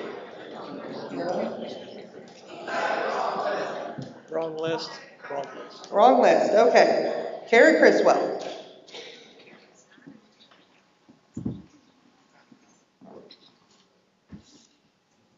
My name is Kara Criswell, and I am a senior at Wilson High School. Growing up, I was taught to always be kind and respectful, especially to adults.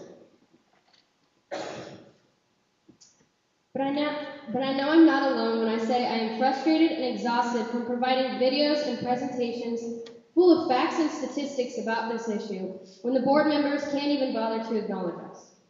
There are countless reasons why this is a terrible decision. It will ultimately lead to the destruction of the 2 remaining schools. But instead of reminding you, I will just ask you to think about something. How are these decisions affecting students, staff, and community members' mental health? Are you positive you are making this decision without being biased? If you were put in the same position as a Wilson Senior High School student, would you make the 30-plus mile journey to Central Plains High School? And lastly, I ask you to truly think about why you are doing this, because the facts aren't adding up, and it's not too late to change your mind. Thank you.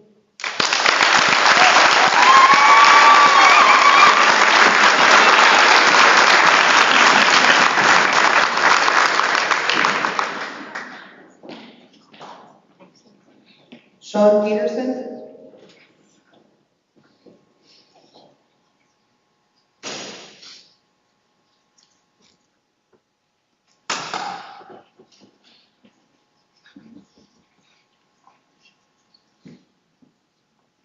My name is Sean Peterson.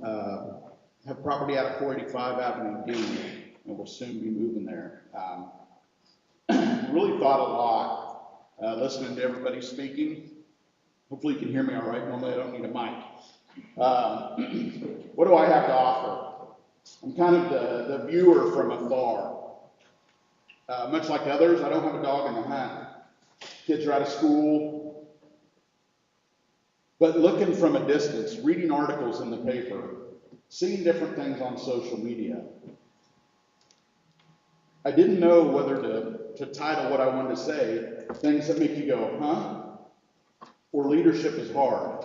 So I'll stick with the latter. I don't know many of you. I recognize one. Most of the people behind me, I don't know either. You may know me. First, I want to say, wow, great speakers. You've heard from a lot of folks, people that are passionate, people that are engaged, people that are smart, kids that are brave. I'm glad my mom made me take speech, because I would have never got up and spoke like this. I think people have been respectful, probably more respectful than I would be if I were as engaged and passionate. Asking questions, great questions, that appear not to have been answered. So I will tell you, leadership is hard. I know. Come talk to me, we'll discuss it. These are hard decisions. Maybe you thought you would never have to make a decision like this when you ran for this position. Or worse, maybe that's exactly why you ran for the position. I hope not. Leadership is hard. I will tell you from looking afar, the math doesn't add up. It's slanted. And to hear that it just came out today, if I took this report to a bank, they would laugh me out the front door. True. Common courtesy and respect that most people teach their children not to reply to an email is embarrassing. You should be embarrassed if that was you. You've been given more than enough options, ideas, data, facts, and figures tonight than has been released by this board. Leadership is hard. If you can't explain yourself thoroughly, honestly, transparently, and with humility, then you don't have a good enough argument. If the roles were reversed and you were sitting here, what would you expect? What would you demand? I think most people, and I've dealt with a lot of people in a lot of areas, I think most people, when given data, facts, figures, they understand. They may not like it. They may be passionate about it. They may be worried about the kid, but they understand. The data doesn't support it. Leadership is hard. You should have forecasts. You should have budgets. You should have projections. You should have details. That clarifies a lot of this. This doesn't pass the smell test, and I'm looking from afar. I've waited 8, 9, 10 months this has been going on to spout off my mouth. This doesn't pass the smell test. You know what you're doing. There's been plenty of facts and figures and a lot of smart people with a lot of ideas that can help. Don't let it go to waste.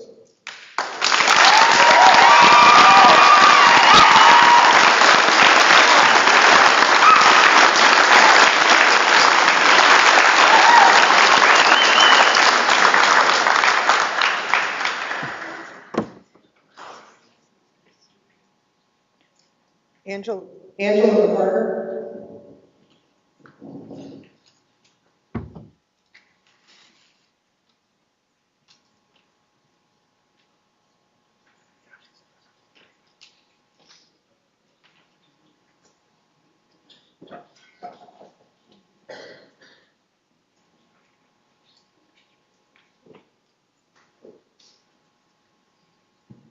Hello, my name is Angela McCarter. I am a first-year parent here at the school. I have spent 17 and a half years of my life working with children. I was going to bring up a couple points that I have to say. Those of you who have already spoken out, well done. Very good points made. I have no animosity, but I'm deeply upset. I chose to go ahead and speak, although I was going to bow out and donate my time because, like I said, my points are already made. But then, as I'm listening, it occurred to me that I have a big point to make. Not about academics, not about finances. By happy accident, I have a quote that I wrote on our chalkboard right before Christmas break, so that when we came back, it would be up there. I started writing an inspirational quote, and I change it once a week. Happy accident, my quote, that we came back to school today. on my board waiting for these kids. There are two kinds of education in life. The kind that earn you money and the kind that teach you life. I don't like the education my children are getting. What you are educating our Wilson kids on is they're not worth fighting for. You're educating them. We're going to take the easy way out because you're not worth it. That's not an education I want my kids or any of these other children to get. Those of you who have kids, grandkids, is that the message that you want them to receive? We're going to cut ties. Whether you sink or swim, we're going to save ourselves because you're not worth it. They can go to another school, yeah. They'll adjust. Should they have to? Because they won't try to find another way. Years ago, I lived in Arizona. I grew up in Wilson, graduated, moved away. I came back because I didn't like how so many of those kids weren't being taken care of in their schools. The idea was fine, no child left behind. But kids were getting left behind. Kids were forced to get online to figure out how to do their homework because teachers were busy working with children who didn't even speak English, so they didn't fall behind. I have no problem with those kids getting an education. I have a problem with the other children getting shoved to the side. That's what's happening with our kids. Look at those faces. They cared to show up. They cared to speak. Aren't they worth fighting for? They came here tonight to fight. Please take your example from them. They chose to fight. Be brave like they were.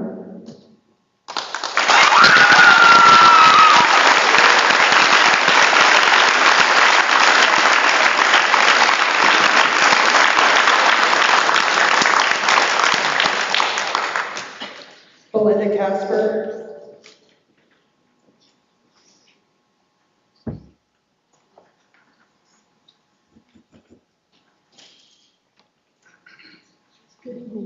Good evening, everyone.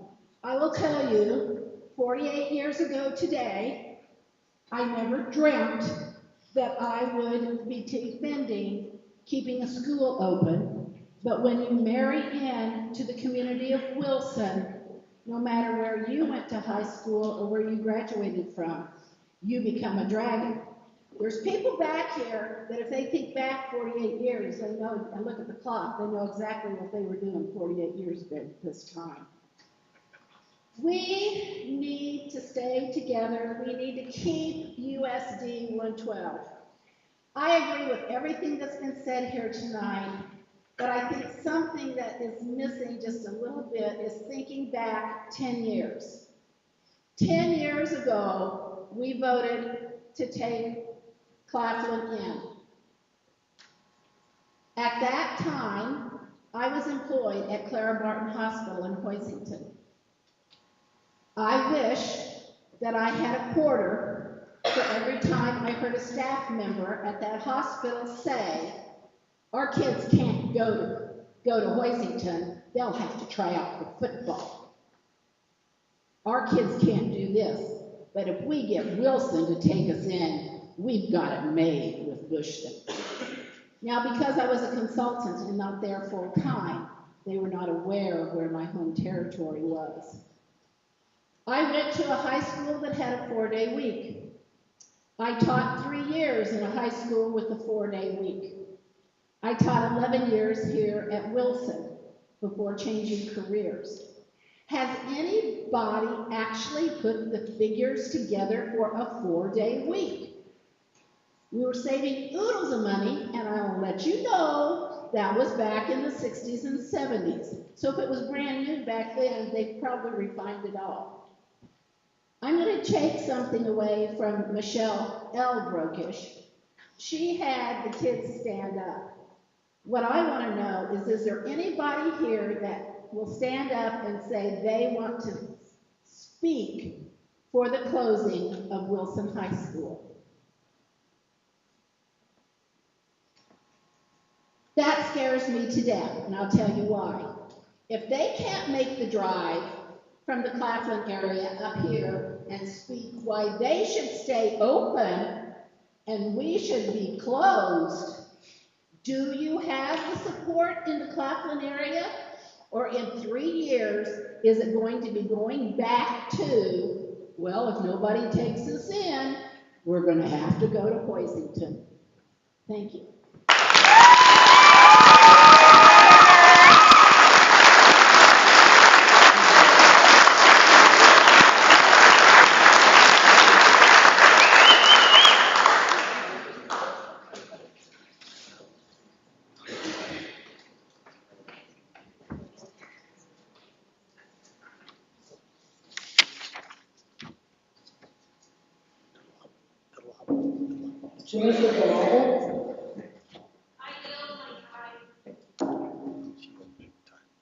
David Worth. That gentleman there in the hallway. I yield my time to him. You want to speak? I assume that's me.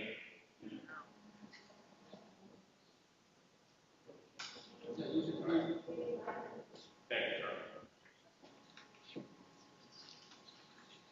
James Eric Bruce. Our Navy Chief, I don't need to speak, I think my voice carries. Do you all believe in transparency? Simple yes or no question. You, yes or no? You, sir? Going down the road, everybody believe in transparency, yes or no? All right, how much money is school supposed to save to close down? I forget the number, how much? $600,000. $600,000? Already said he wanted the meeting for about 600,000. All right. There's a newspaper down here in Elton. Put the numbers in newspapers, everybody can see it. How much money closing down the school is going to save the school district? I see no numbers. Put in newspaper. You can all see it. You willing to do that? Yes or no? Are you willing to do that?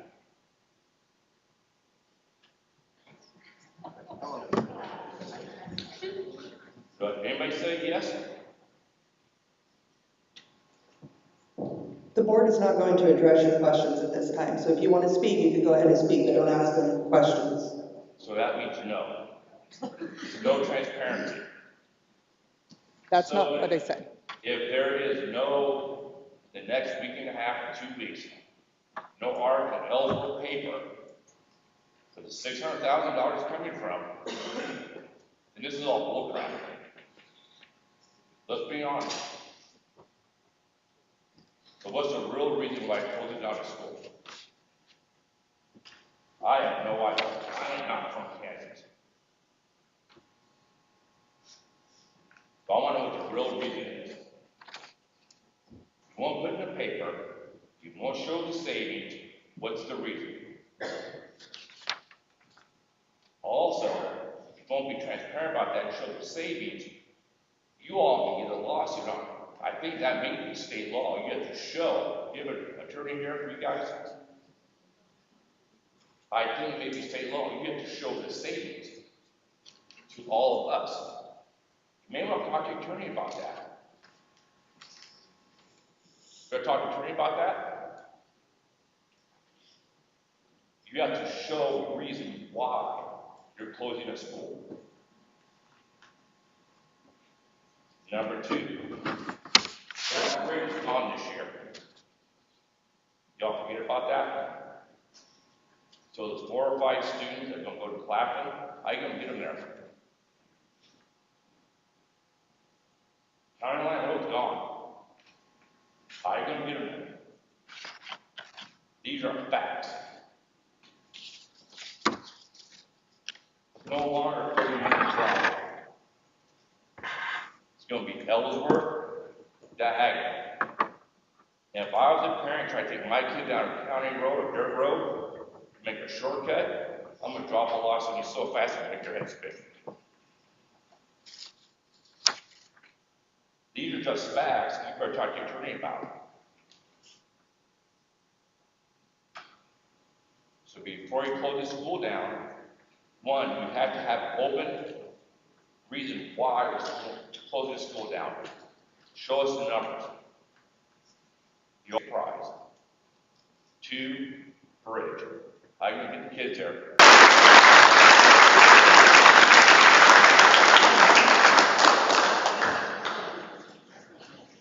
That concludes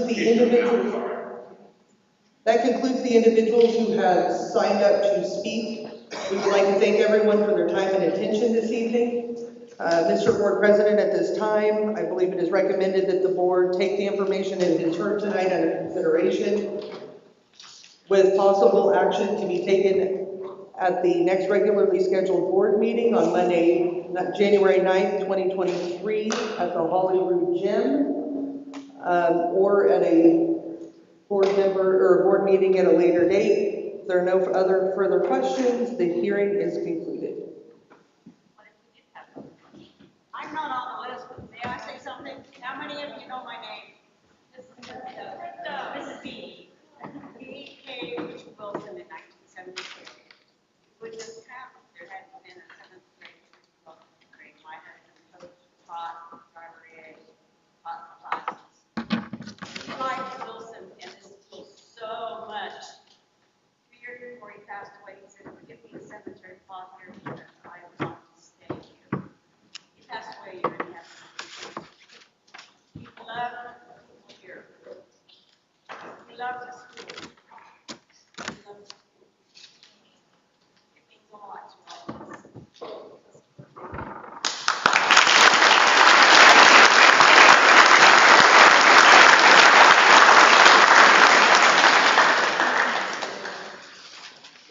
First of all, thank you for everyone again for being here and everyone that spoke up tonight. We as a board obviously have a lot to take in and consider, and more information needs to be available to the board and to the public. And so, with that, I would encourage everyone to then attend again at the board meeting on Monday. There will be a public forum at that meeting as well, if somebody did not get a chance to say what they wanted to say.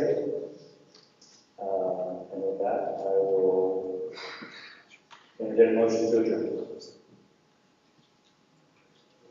Can we thank Mr. Motion by Roger, is there a second? Second by Josh, all in favor, raise your hand. Motion passes. Thank you. Thanks again, everybody.